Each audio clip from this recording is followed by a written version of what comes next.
everyone. Thank you for coming for this second NRIN-on-Tour. My name is Rita Santos. I'm the NRIN coordinator, and it's our pleasure to host you in another stop of our activities. So today we have Professor Rianne Letschert to talk about from the Recognition and Rewards Program to CoARA and new developments and opportunities. And then we also have our esteemed panel members to reflect about diversity and inclusion. Great. But before we start, so for those of you who are not very aware about NRIN, NRIN is our Dutch network for research integrity.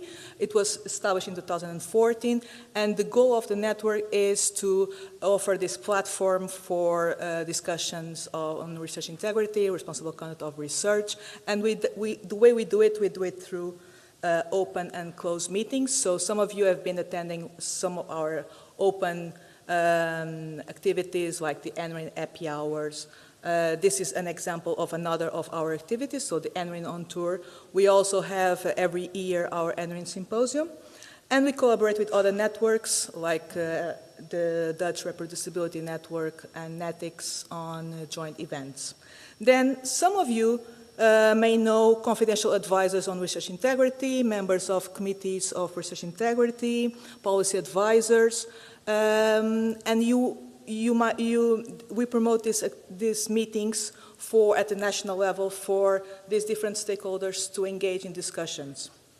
But about today, so NRIN-on-Tour is an activity that we established this year, and the goal of the on-tour is to give visibility on activities related to responsible conduct of research that are being developed in all the Dutch universities. So our aim with this initiative is to promote mutual learning, peer exchange, and actually visit locally all the Dutch universities. We have already started in Eindhoven in January with hackathon on the sustainability in research, in academia, sorry. Then today in Maastricht.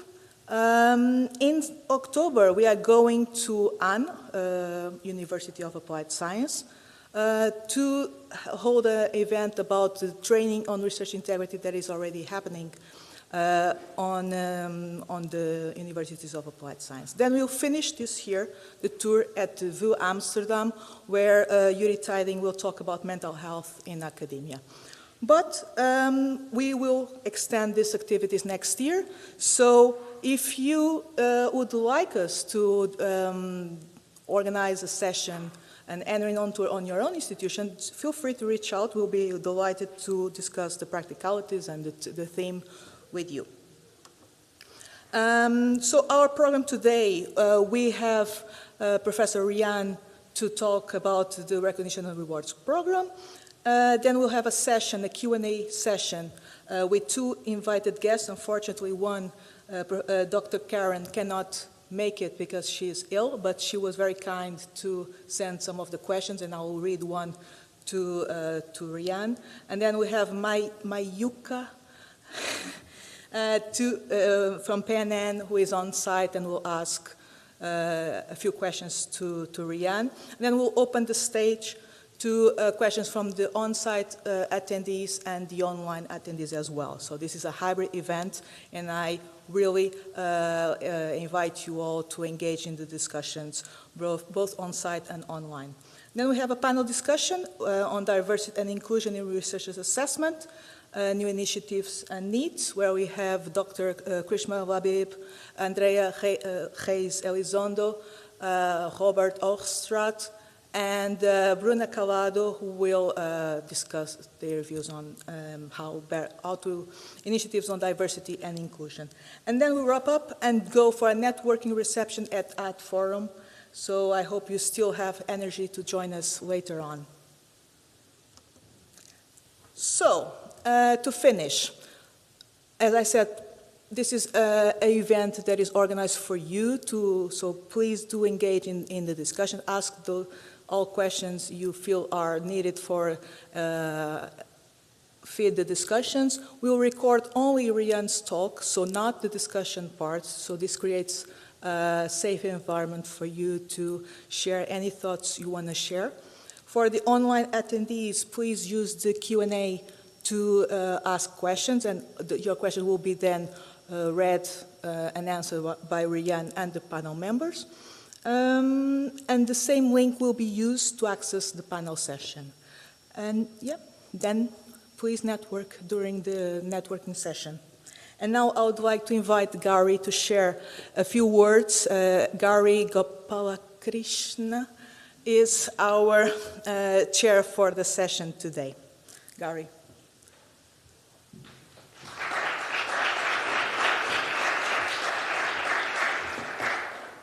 Okay, so I'm slightly short actually for this pedestal, but I have the pleasure of inviting our keynote speaker. I think she needs little to no introduction.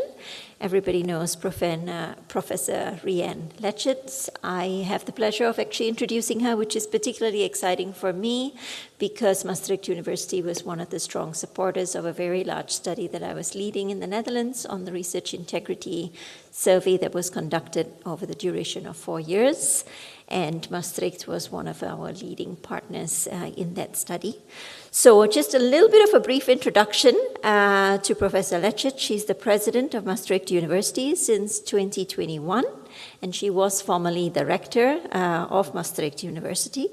She, I did not know, had studied international law at 3 different places, at Tilburg University, University of Amsterdam, and University of Montpellier. She has a very long list of accolades, but I will mention a few interesting ones amongst many. She's authored and edited several book publications, and as well as in international journals. She has also served as the director of the International Victimology Institute, which was done in collaboration with Tilburg University, where she established the master's degree program in victimology and criminal justice. One of her main tasks at the moment is to be a co-leader in terms of the national program on recognition and rewards by the Dutch Association of Universities, where she is busy with implementing the position paper on Room for Everyone's Talent, and that's what she will be talking to us about today. So without any further ado, I would like to invite Professor Letschert. Super, sorry. I have a cup of warm citation. I don't know actually what it is. I got it from a nice colleague because I have a little bit of a throat thing since a few days. That means that in a few minutes my voice will either stop or become really terrible. So you have to bear with me. Also for those online, nice to have you here. I'll do my best. But about the CV, I remember when we started the Recognition and Rewards program that we asked all the executive board members to change their CVs on their personal websites from the universities, because all these CVs start with I did this and I did that and I achieved this. And it was very much written also focusing on the research output and how many publications and how many grants did you get. So we did the exercise ourselves to change actually the reality of what you do in the daily life of an academic, which is often very much in a team, which is never my own credit. It's always based and in cooperation with a larger group of people. So when you just said she did this and that, I thought like, no, I didn't do anything. There were a lot of people actually during my entire career with whom I have been able to do beautiful things in academia. And at some point it even gave me the opportunity to become rector of this beautiful university, and then later I decided to become president of this university, which is a slightly different role, but just as fascinating and interesting. Before I start with my presentation, I have half an hour and someone has to do like this. I always forget the time. So or you stand up and I'll stop. I want to talk about the Recognition and Rewards program, and I want to talk about CoARA. And CoARA is for a lot of people less known. It's not a koala animal, it's CoARA with an R. It's the Coalition of Assessing Research, of Reforming Research Assessment. So I've combined these two topics in my presentation. But before I start, why am I now for 9 years already working so hard on this program? Because it's 9 years that I'm now working as an administrator and not as a full-time academic, even though I have to say that I'm still working in the VD that I obtained also 10 years ago. You think that's very slow? Yes. But we had lots of pregnancies in the team, and we had COVID, and we had in some of the war-torn countries where I do my research, we had complexities to enter in these countries, so I can do 10 years on a VD. But my full-time job is, of course, being part of this executive board. And why did I say yes to that? Because I was at the start of my career. I just became full professor. I had the new master program that you just referred to. I got the VD. The team got the VD. So why would anyone ever want to become a board member, which is a lousy job? Honestly, it's a different job than the passion in your own discipline. It had to do with this. I really got fed up with the way that we were working within our academic communities, the way that we treated our staff, our academic staff, our support staff, the way that we enabled career paths, got people from temporary contract to temporary contract. We're focusing mostly on the research output and not on all the other aspects that they had to do in their work and that they were very good at.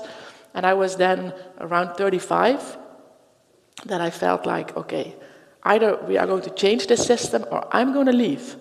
And in my field, I can also work at the United Nations or at a ministry or at a beautiful NGO and do something that has purpose. If this is what I need to do for the rest of my life, I will quit. And then it was going to 40 when Maastricht came with this idea. Do you want to take part in this procedure to become rector here? Which I found a very crazy idea, because I had no experience in running a university or a faculty, because I had never been a dean. But I thought I will go for this discussion, for this interview. Let's see. Maybe they just want a woman on the list. Well, I just experienced the process, because I never had real interviews for jobs. So I thought this is a learning experience. I see the program manager of our leadership academy. Well, that's learning on the job. But the funny thing is, I became rector. And that gave me the opportunity, together with my very dear colleague, who was then the president of Zonne-NW, so that is the NWO partner in the healthcare domain, Jeroen Geurts, who is now the rector of the VU. We were just as frustrated, both of us, and we knew each other from the National Young Academy of Royal Sciences, where we had both been chair. And we said, okay, let's try to start a national program where we are going to make a real change in the culture of the way we work, but also in our systems and all the underlying processes that we need to change in order to make sure that people are not leaving academia for the wrong reasons, which we saw happening way too often. Long introduction, that's why I always take more time. Can you read this a little bit from the, well, you know the program's ambitions. Is there anyone in this room that has never heard from Recognition and Rewards? If so, you now have to leave this room. No one, and that's good to know, although I will show you some of the results of the culture barometer that we did. It's not known everywhere yet, unfortunately. But the main goals you see here on the slides. It's diversifying and vitalizing career paths, achieving more balance between your individual achievements and what you contribute to the collective. And if you then contribute to the collective, which all of us do, then also recognize that in your yearly appraisals, in your career paths. It's about focusing on quality and not only on quantity. And it's about stimulating academic leadership, which is an underestimated part of many of the jobs that we have, as if everyone is a natural talent in leading groups. So I can tell you, no, I am happy if I find natural talents that know exactly what to do. And in current days, it's becoming even more complex to be a a good leader for your team. So I think we've ignored that for a long time in academia. And lastly, but not least, of course, stimulating open science. These are the large ambitions that we formulated together. Let me see if it's still working. And we had a few guiding principles when we started, so that's like 9 years ago, 8 years ago, I have to say. As I said, this is not just about changing assessment procedures, making some new career possibilities. No, this is also something about our culture. And that is quite fundamental, because the many times that I've had discussions over the last 8 years in different faculties all over the Netherlands, but also abroad, with different disciplines, you still hear that people say, well, I went through this system and got where I got. Why should someone else not follow the same steps? This is the way it is. Academia is about competitiveness, and you have to bear with that or leave. That is what still some people really think, because they got through that system and got where they were. And that's quite hardnekkig, we say in Dutch, quite a strong feeling. Well, I will not read all of them. What I find the most frustrating guiding principle at this moment now is that changing culture is difficult and takes time. That starts to irritate me by now, 8 years later. Because I sometimes feel in our academic sector that we say that, also sometimes with the excuse not to change. And because I do think that we can make, is it not working? It's working. Okay. That we are not, that we owe it to our communities to make these changes faster. And every time that I hear, even 8 years later, no, it's a culture change, it takes time. What if we still say that over 5 years? What does that say?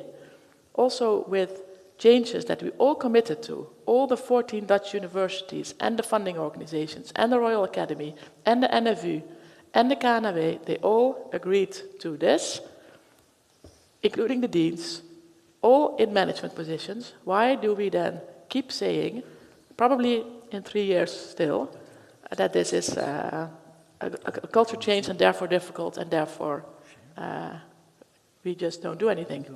Am I doing something strange? Okay, now this is the team with whom we do this. So these are the 14 Dutch universities and all the partners, so it's not only the UNL, the Dutch Association of Universities. We do this together, and we have a steering board where Jeroen and myself are the chair. Still, for 8, they haven't thrown us out yet. For 8 years we're doing this now. That also says something about our leadership style that I'm frustrated by now.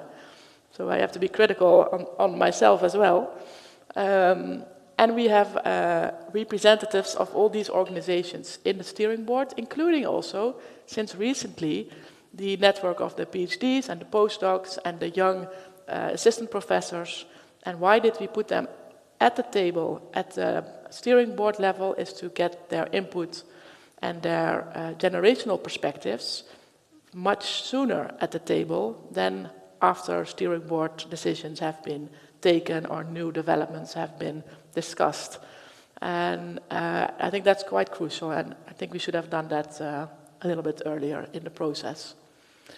Now, what we have said after we had this position paper is these are very abstract, almost utopian principles. We need to come to a much more concrete roadmap. And what Jeroen and I did at that time, we started drafting the concrete deliverables that we want all the institutions to commit to, put them in a little bit more of a concrete language, and ask the General Assembly of the Dutch universities and all the other partners to commit to that. Now you think, that's easy. Well, no, that's not. Because the moment you make it more concrete, those of you in those circles know you get lots of amendments, and we do it like this here and not like that, and well, the whole circus starts. But we push through, and these are some of the highlights of the commitments that all the 14 executive boards signed for, including the other partners. So that is, we will create, all of us, career and development paths for these positions with profile areas and focus with research, education, impact, leadership and patient care for those working in the medical centers. So that means that this diversification of career paths and being able to become promoted because you are the innovator in education should be a possibility. And that is not a choice. And how you do that and how you build that in your own career paths, fine, you can choose, but we will all do it. That was the agreement we made there.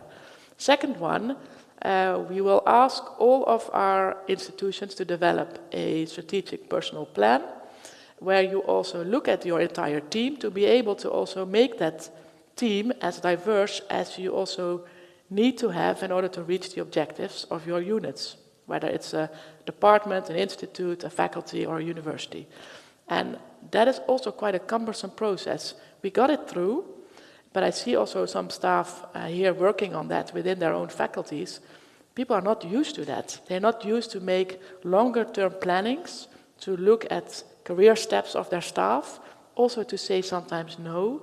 You have an ambition to become maybe professor based on your educational experience and qualities, but we actually have already 2 of those, and we don't need 10 goalkeepers. So now also this means at Maastricht or at this department, that cannot be your place. And that might mean that you should go to another place.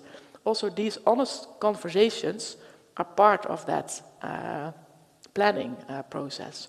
Now, this of course requires a lot of implementation. It's a nice concrete deliverable, but the back office of it is huge. And also training staff on how to do that, and it's very difficult. Also at Maastricht still, we're not there yet. The focusing on quality, also that one is also not so easy, and we're in the middle of this process as we speak.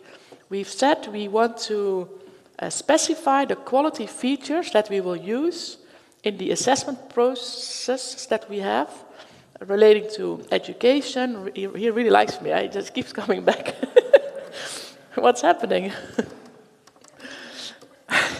Yeah, we always meet when we do things here on stage, huh? So yeah? You know it? Okay. It's okay, I'm okay, I can lean a little bit. It's okay, thanks. These quality features are really also not so easy. Now you probably ask, why did we want to have this in this roadmap?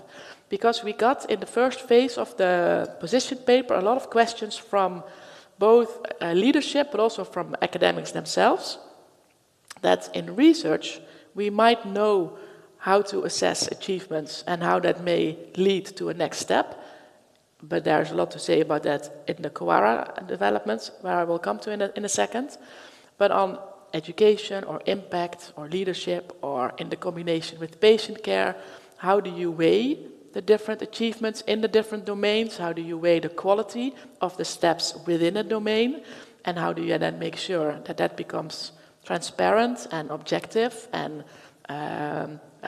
doing justice to maybe disciplinary differences? That was all not so well elaborated, and we did see a lot of experiments in the different institutions, but we had the ambition, and we still have, to collect all these practices and to ask the deans of all the Dutch universities who are collected in a board of deans of their disciplines to steer that process for their specific discipline and to see if we see some patterns in the way that they have developed these quality features. We called it features and not indicators. Before you know it, we are again counting. And to see if we can bring that to the macro level, all these discussions by these deans in these various disciplines. We're in the middle of that. We've had the first few sessions where Jeroen and I attended. We have now asked them to submit the first inputs for the final analysis. And that can hopefully help to not something rigid, because we want to get away from rigid tools, but we do want to give guidance to both leadership and academic staff to know, okay, what are they looking at then if I would like to go for the profile, for instance, in education or education and impact? What does that mean? And I think this is also, academically speaking, for those who study academic science as such, it could be quite an interesting output that we will get from that. And the leadership, the final one, is also very important. As I said, totally ignored and neglected at Dutch universities. All Dutch universities are working now hard on their leadership visions, their programs, their trainings, their onboarding, their deselection, of firing people if you're not performing as a leader, but you're a great academic. That's fine, eh? And I think this is also quite an important step. Now, what is the success? If I say if we have had success, I do think there's broad support that also came out of the culture barometer. You can check that online. But there was also still some skepsis, in particular by young generations that said, I don't trust yet to rely on these changes because it will affect my career. And what if I move abroad? How will my colleagues abroad look at my CV if I have a totally different career trajectory that is not accepted abroad? So that is still something that came out of that barometer as well. We do see already a diversification of career paths. I can give you at every university examples of people who would not have been promoted if this program had not started. It's not enough yet, it's not structural yet, we're not in the sustainable phase, but it is happening. So it is here to stay. We have seen these narrative CVs and the qualitative assessment standard practice with Dutch public funders. A lot to say about narrative CVs. We can have whole workshops on that, but that has been a mindset change, I would say. And we have seen at most universities incentives for open science practices. Now, what are the challenges? Of course, as always at universities, the implementation is an ongoing process. What we do as the steering board, we keep monitoring how the different institutions are making progress. So we collect all that information through the institutional program coordinators and the institutional chairs. So at all institutions, there's a chair with whom we also meet to discuss progress in processes. I think we should even more involve early career researchers. We do it now at the steering board level, but I think also within the institutions, we really have to involve them. And there is still this fear of the five-legged sheep, that you still have to do everything. And that's not the idea, that you still have to do everything. And you also don't have to choose once in your life and then for the rest of your life, that is your choice.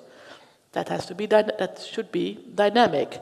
But there, I think that we need to have many more examples of how that should work. This is about recognition and rewards. So what are the main challenges for coming year? Budget cuts, I fear, because what I fear them in general, or fear, I hate them. They are coming. The fear is, it's no longer a fear. What I find worrisome is that at some universities you see capacity of people working in the recognition and rewards implementation is being taken away. That is not helpful. And what then is often said is, yeah, we put it in the line. And the line is then HR or Leadership Academy or whatever line you have. Or it's in the faculties, in the hope that it's then done. I don't think we are there yet. So at the next General Assembly of the Dutch universities, we will again emphasize, also in a situation of budget cuts, that we need to continue implementing this program. This is not something that we should put at a lower level with these budget cuts coming. Okay, are you still with me? Can I, yeah, good. So still okay, yeah? I still have sound. I shall not sing, that's for another time. CoARA. Who knows CoARA, by the way? Still, yeah? Wow. I'm impressed. Let me go back. Oh, hoe ga ik naar het begin nou, yeah? Ah, here. Because not a lot of people know CoARA. I actually didn't know CoARA. And then I got a phone call 2.5 years ago of 2 women who tricked me and said, we need someone to nominate to become chair of the CoARA steering board. I said, what's CoARA? Yeah, you will like it. It's about reforming research assessment. It's part of what we do within recognition and rewards, but then more narrow. Recognition and rewards is about everything. What we do as an academic, CoARA is about research assessment reform. But the group of people that approached me said there's been a whole coalition working for years under the support also of the European Union to develop an agreement where institutions can become part and also make their commitment to change the reform of the research assessment a lived reality. And for that, there was a steering board with a General Assembly, and I'll get to that in a second, and they asked, would you like to nominate? And since I didn't have time to really look into what it actually entailed, I said yes. And then before I knew it, there were only 2 people who nominated. That's not really true, there were a little bit more. But in the end, I got elected, and then suddenly I was chair of this CoARA endeavor. And I've done it for 2 years, it was a 2-year term. It finished last December. And I love doing it with a group of people so enthusiastic and so full of expertise who are committed to change the existing ways of assessing research. And here are some of the statements that you can also find on the website, is that still the assessment processes rely predominantly on journal and publication-based metrics. That actually also stands in the way of recognizing many more diverse contributions that you have in the research process, and also the people that contribute to that research process. That's also, again, not the first or last author. That's a whole group of people. So how do you take that into account when you assess research performance? And you also don't do that only at the level of the individual. CoARA looks at individuals, institutions, universities. So it's at all levels that this program or this ambition is aiming at. And what they also say, or because Maastricht also signed, by the way, is that the way that we assess research performance actually creates a very unhealthy research culture and an unaffordable publication system. But I think the culture part is now maybe even more important. In particular also for this network, if we talk about research integrity, I was very happy that you started the survey a few years ago, because that was aiming at looking at how the research culture and the way that research is being assessed actually also contributes to violations of research integrity. So we really have something to change here, because we owe it also to society to do better. Because society relies on our knowledge. And if we cannot stand for the knowledge that we create, we are a lousy partner to society. We will lose confidence. So we absolutely have an important mission here to realize. Now, the drafters of the agreement, and Karen, who is unfortunately ill today, is one of the main founding mothers, I would say, of drafting this agreement with a group of international colleagues. And yeah, you can look it up online. It's quite a handy, accessible document. And the agreement has 4 core commitments. I will go through them briefly. Am I still okay? 5 minutes? Oh, perfect. As I said, recognize the diversity of contributions. Again, here the second part is the qualitative evaluation. So move away from solely quantitative evaluations. We don't say you cannot do that at all, but it has to be in balance. and not only using the quantitative measurement tools that we have. And if we use them, use the one that are not criticized for the biases that they contain. So also there, we have to be critical of what we use. And the fourth one, avoid the use of rankings in research assessment. And there has been lots of discussion also on that 4 commitments. What is now the idea? That the institutions that sign, and that can be universities, funders, anyone working in our ecosystem, not being commercial publishers, they cannot sign. You sign, and then after a year, you submit an action plan on how you make these 4 core commitments reality. And then after 5 years, you do a self-assessment. There's no CoARA police. No one will come into your institution and say, ooh, what are you doing? This is also about peer learning and, again, culture change. So probably this takes also quite some time. But I think it's good. This also needs a broad support from our academic community. Now, who can sign? As I said, universities, research centers, academies, learned societies, well, the whole group that I've... but not, again, the commercial publishers who hate this. In my 2 years, they've approached me quite a lot. The CEOs of all these companies, why can't we join? We have lots of tools that can help you in...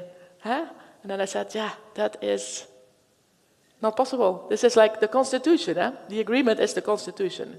It can only change if all the signatories or members want it to be changed. So they cannot be part of the... agreement. Now, what have we done?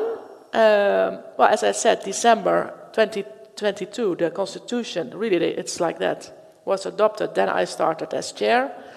And at the end of 2024, we have a coalition of 700 members, 13 working groups operational. I will show you a few, 15 national chapters, a lot of policy impact. And yeah, I think those are the main features. There's a difference in being a signatory or a member. If you are a member, you can join all the different communities. You have a voice in the General Assembly. You have more possibilities than if you only sign. Practice is that most also become member. So I also would not understand why you would only sign and not become a member, but they made this division at that time. Then there is the General Assembly. That's all these 700 people. So if I have organized, I don't know how many of these Zooms with 400 people looking at you.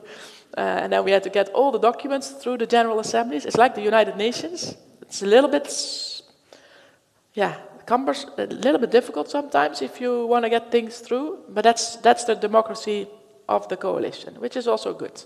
Steering board is elected, members and chair. And there's a very good secretariat in Strasbourg that supports us by making all these beautiful presentations and also doing the outreach, because that is important for the future. We have a 700-member milestone, new countries joining. This is a global effort. This is not European, even though it started with the European support and funding. This is global, because as I said, if academics need to rely on change, academic is international and very mobility-driven. We need to make sure that this is a global effort and not just a European effort. If you look at the share of organizations, most are universities and the 13 are the research centers. I'm happy that the funders are also on board. Also the big, I spoke to all of the national and European big funders, they also signed and are member. That is really important. Because if they start to change the rules of the game, also academics will start changing their behavior. So that's crucial. That's how it works. You follow the money, and if they want you to do something else, you'll do something else. That's maybe not the best motivation, but it's at least a start in the right direction. This is where we are. You see many blind spots, so we have work to do in this coming phase of CoARA. Lastly, and then I stop, these working groups are important because you can submit working groups to the steering board. We've had a whole selection process. These are the topics that we have chosen. And let me see, where is it? Let me see where that was now. There was also in one of these working groups the topic of your panel. I think it is in the tier towards an inclusive evaluation of research that also has that as a mission in their working group. So we chose different topics because these core commitments are nice, but it will not flow or fly if the new practices that we will develop or the new tools that we develop are not validated and not supported by the bigger community. So these working groups are composed of academics and support staff globally, and once they have their input ready or their guidelines or their practices or whatever they come up with, it goes to the General Assembly. If it's there, then accepted. You actually organize a validated cycle of new ways of working, both on assessing individuals, faculties, universities. And I think that is, we'll have to see how it works. This has just been starting, of course. And the national chapters are to collect practices at a national level on all different topics relating to CoARA.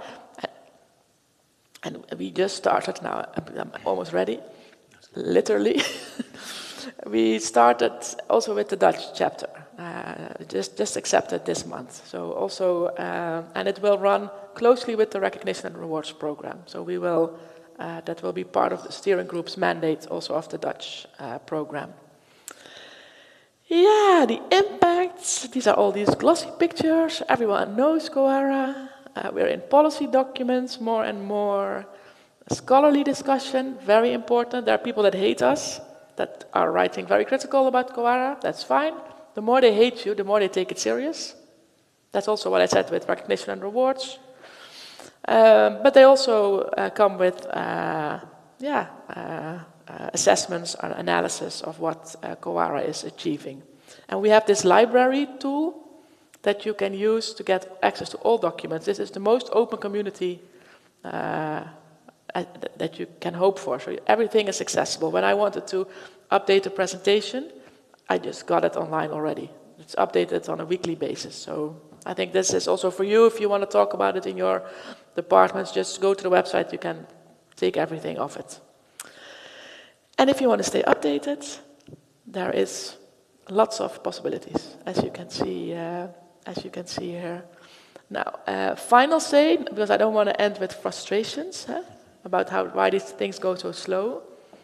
I just really hope that in a very, very, very near future, in particular when our academic sector is so under pressure, that we make these changes happen, because we need all the engaged staff that want to work in academia, in a sector where the work pressure is so high. If we then don't commit by also looking at different talents and how you can also develop these talents and not have this rat race, then I think we are losing so much of our human intelligence, I don't like human capital, that's so business-like word, but the only thing we have is our people. It's the students and it's the staff. And if we don't make this happen, both the CoARA ambitions and recognition and rewards, I think we are really a lousy sector.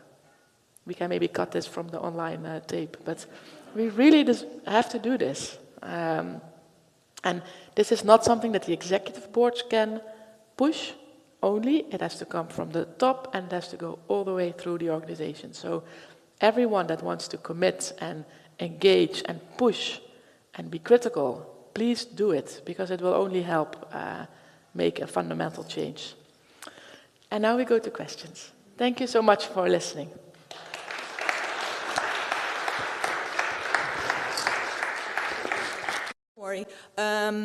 Again, as I was saying, thank you so much, everyone, for coming, those online as well for contributing for the discussions. And I would like to start this acknowledgement actually by the local team, Debbie, Danny, sorry, Monica, Marlo, thank you so much for the support, regardless of all the technicalities. You guys have been amazing in this journey with me. We all know it was not always easy, so thank you very, very much, really. Thank you. Thank you, Gary, for accepting this invitation, for chairing the two sessions. So one with Rianne and the panel, you did an amazing work. Thank you, our panel members. Indeed, it was a very, very refreshing, but also like a thoughtful discussion, and it really opened with my eyes on certain topics that I was not really thought through. So it was really, really important to hear you all. And before we finish, I would like to know, because it's related also to the topic of today, that we will have our NRIN symposium. I cannot share the date yet, unfortunately, nor the location, but I can say that the topic of this year NRIN symposium is on shaping academia in this disrupting world that we live, where we will focus on AI, academic freedom, how the budget cuts are also going to influence the way we go from there. So I invite you all to keep an eye in our NRIN webpage. We'll make the recording open in our webpage. And last but not the least, feel free to join us in our networking event and continue these discussions. Thank you all.